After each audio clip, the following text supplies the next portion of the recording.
예, 세 번째는 바로 비전을 위한 일입니다. 비전을 위한 일은 우리가 보통 생각하고 하고 싶은 일과는 좀 다릅니다. 단순히 좋아하고 관심 있는 일이 아니라 자신이 가진 삶의 의미와 가치관과도 밀접하게 연관되어 있습니다. 그래서 어떤 상황이 닥쳐도 이뤄내야 한다는 책임감이 더 생기고 그 일 외에 다른 일은 눈에 잘 들어오지 않습니다.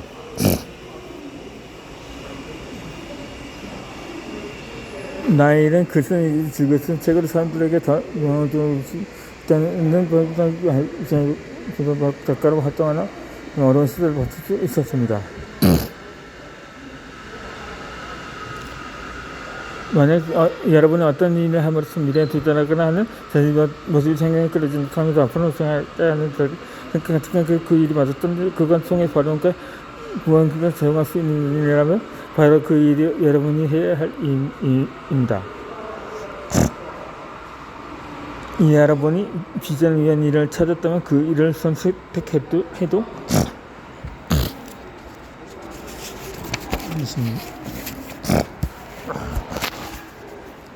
좋습니다.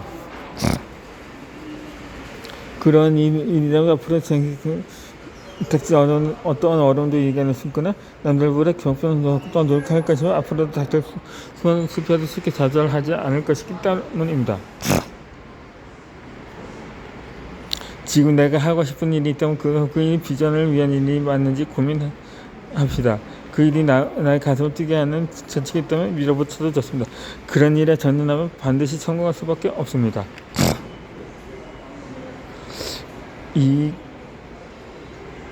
그렇다면 비전 있는 일은 어떻게 찾을 수가 있을까요? 이 기업가이자 커리어 코치인 러브 엘그의 설립사인 스콧 진스 모어는 2015년에 TED에서 선보인 강연 좋아하는 일을 어떻게 찾을까 에서 나에는 주제에서 좋아하는 일을 찾기 위해 가장 중요한 세 가지 분석을 틀이 있다고 말했습니다. 이 첫 번째는 나만의 관점입니다. 자신에 대해 전문가가 되어 스스로를 이해하고 남들과 비교해 경쟁력이 있는 장점을 찾아야 합니다. 두 번째는 자신에게 우선순위가 되는 가치가 무엇인지 알아야 합니다. 가족과 건강이 중요한지 업무 성취가 성공성이 더 중요한지 스스로 판단하고 결정을 내리는 기준을 늘 염두에 합니다. 무엇이 무엇인지 모르면 되는 대로 살게 됩니다.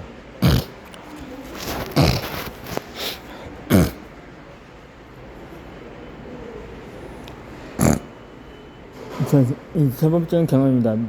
매분 매초에 우리는 경건을 싫어하는 일을 경험합니다.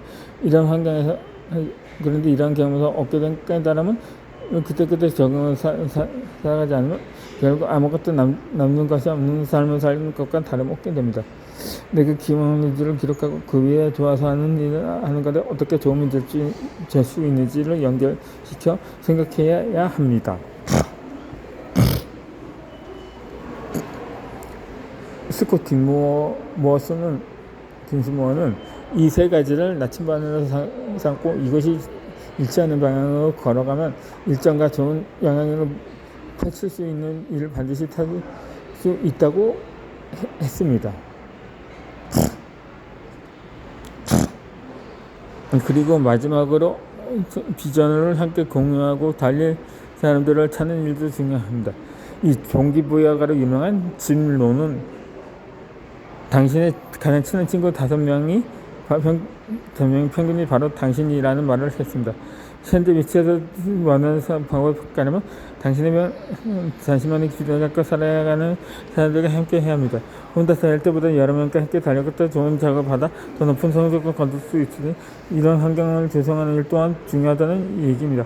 현실에 안주하지 않도록 좋은 작업을 받아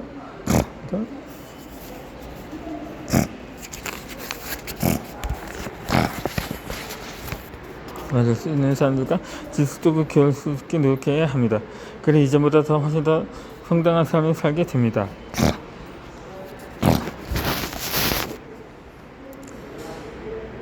이 나답게 살면 돈을 못 번다는 착각이 있습니다.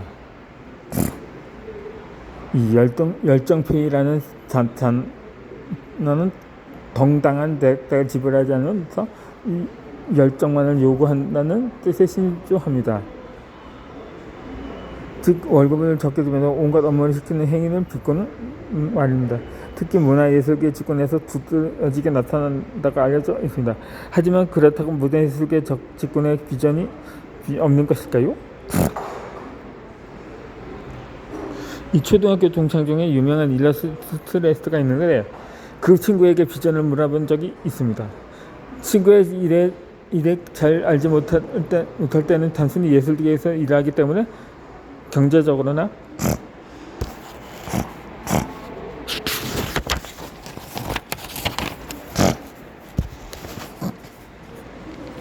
경제적으로 힘들어하지 않을까 하며 연민한 뉴스 보도가 있지만 그 친구가 벌어드는 수입과 또 본인이 가지고 있는 비전을 듣고 나서 스스로의 짧은 시간에 굉장히 반성한 적이 있었습니다.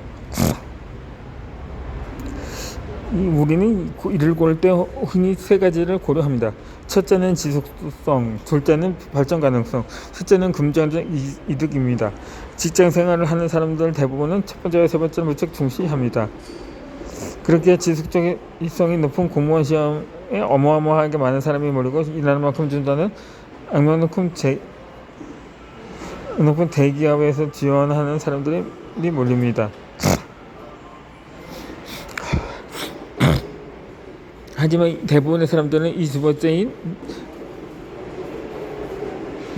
발전 가능성의 가치에 대해 깊이 있게 생각하지는 않습니다. 발전 가능성이란 이 일을 하면 내가 외적으로 얼마나 성장하고 발전할 수 있는지에 대해 판단하는 야본입니다. 내적 성장은 나의 적성이라든가 가치관, 잠재력에 대한 부분인데 많은 이들이 이를 간과하고 과소평가합니다. 하지만 실제로 삶을 살아가는 데 있어 이보다 중요하게 삶의 질을 좌우하는 매개체는 없습니다.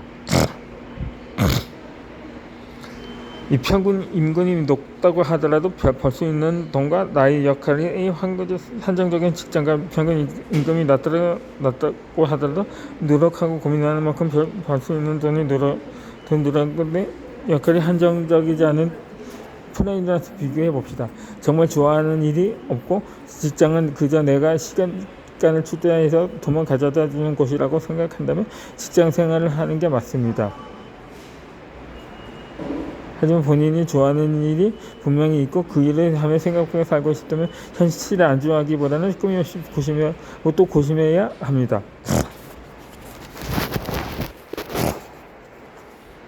어떻게 이 일을 손을 볼 수 있을까 하거나 이 일을 하며 잘된 사람들의 공통된 특징을 묻다 하거나 내가 갖고 있는 다른 특기와 이 일을 결합해서 시너지 효과를 낼 수 있는 방법은 무엇이 있을까에 대한 물음입니다. 좋아하는 일에 대한 일의 평균 임금이 나서 앞으로의 내 미래가 보이지 않는 것 같다는 말은 나는 평균 이상으로 살고 싶은 자신이 없다고 선언하는 것과 다름이 없습니다. 나의 경우 작가라는 직업을 선택한 이유가 사람들에게 글로 위로를 주고 삶의 이유를 찾게 해주고 싶어서였습니다. 실제로 작가 평균 임금이 서천점의 수준이지만 나는 내가 정말 좋아하는 일이었기에 이 세계로 뛰어들었습니다. 아니나 다를까 나는 작가로 생활하며 긍정적인 문제에 많이 부딪혔습니다.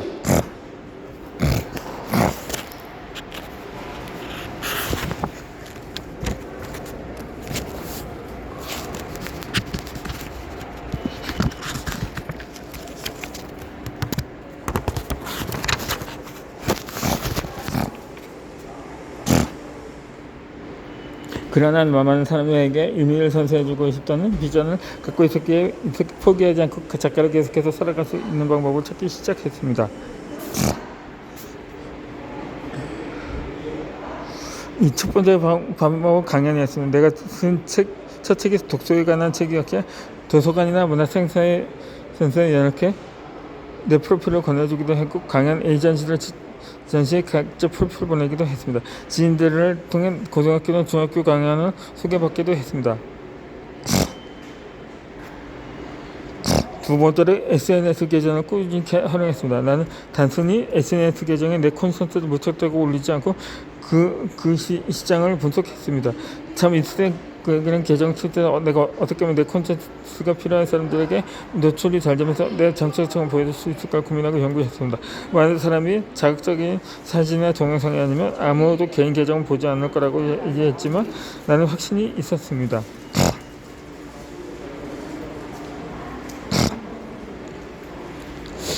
이 글을 보기 좋게 올리고 콘텐츠를 올릴 때마다 반응은 철저히 확인하면서 사람들이 어떤 걸 확인하고 어떤 부분을 궁금해하는지 말하는데 빅데이터를 모으게 되었습니다. 콘텐츠를 공부하는 사람들이 보는 방향으로 계속 구성해 나가면 꾸준히 업로드하니 당연히 노트북이 내가 그 부분에 노트할 게 없었습니다.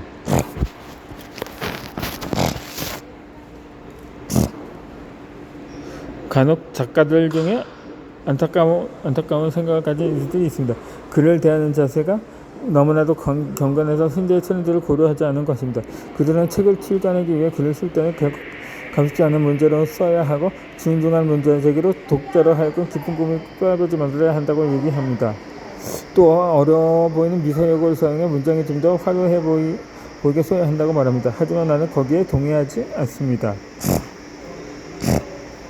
사람들이 자신의 책을 읽어주길 원한다면 트렌드를 응용할 줄도 알아야 하고 그들이 무엇을 원하는지 정확하게 꿰뚫고 있어야 합니다. 그리고 그걸 파악할 때는 내 정체성을 훼손하지 않는 선에 제자들이 니즈를 반영하는 것입니다. 한 번씩 서점에 가면 이렇게 써도 괜찮을 걸까라는 바람이 덜덜 나오는 책들이 있습니다. 그러나 그 책들이 베스트셀러고 많은 독자가 선호한다면 그 책은 아주 잘 만들어진 책입니다. 사람들에게 필요한 것을 꿰뚫는 책이고 많은 독자들에게 위로와 공감을 준 책이니 말입니다.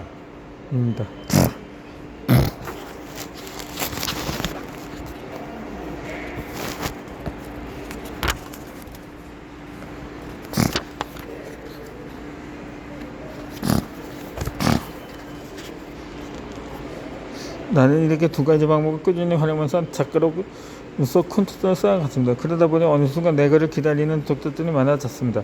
예전에 내가 어떻게 글을 쓰면 되는지 문의할 곳을 찾곤 했는데 이제는 이런 글을 써줬으면 좋겠다고 먼저 연락이 옵니다. 작가 생활을 지속하기 위해서 SNS 계정을 운영하니 나는 어느새 상당한 계약금을 받고 출판사와 계약하는 작가가 되어 있었습니다. 뿐만 아니라 광고 콘텐츠 제작만은 으로만 월 700만 원 이상을 받게 됐고 현재 내가 꿈꿔왔던 출판사를 운영하며 연봉 3억 이상을 벌고 있습니다. 내가 정말 하고 싶은 이 말은 이것입니다. 좋아서 비행이 좀 잠깐 이거는 설교 같은 그 생을 특별히 깨보셔야 한다고 정말 좋아한다. 그 일을 빚을 쓸 것은 시간을 그렇게 벌어줄 수 있는 방법 국내에 최우선입니다. 전에보지도 않았는데 지금 이 임금을 받고 일해도 괜찮을까라는 걱정만 하고 있다면 결심해야 할 때입니다. 이 평균 임금을 따지기 전에 어떻게 그 일로 사람들에게 메시지를 주고 접근할지는 고민합시다. 이제까지 살아오며 겪어온 경험을 좋아하는 일을 하는데 어떻게 녹여낼 수 있는지 고심하시기 합시다. 이 뿌리가 단단하면 그 어떤 풍부한 흔들이 아니면 풍부한 언제 오히려 더 굳건해집니다. 지금 여러분 주변에 있는 저희가 권한 문제라고 규정하는 방법을 선정되는 기하려고 봐야 합니다. 어떻게 묻지 않을 거니까 수많은 분야가 던져야 합니다.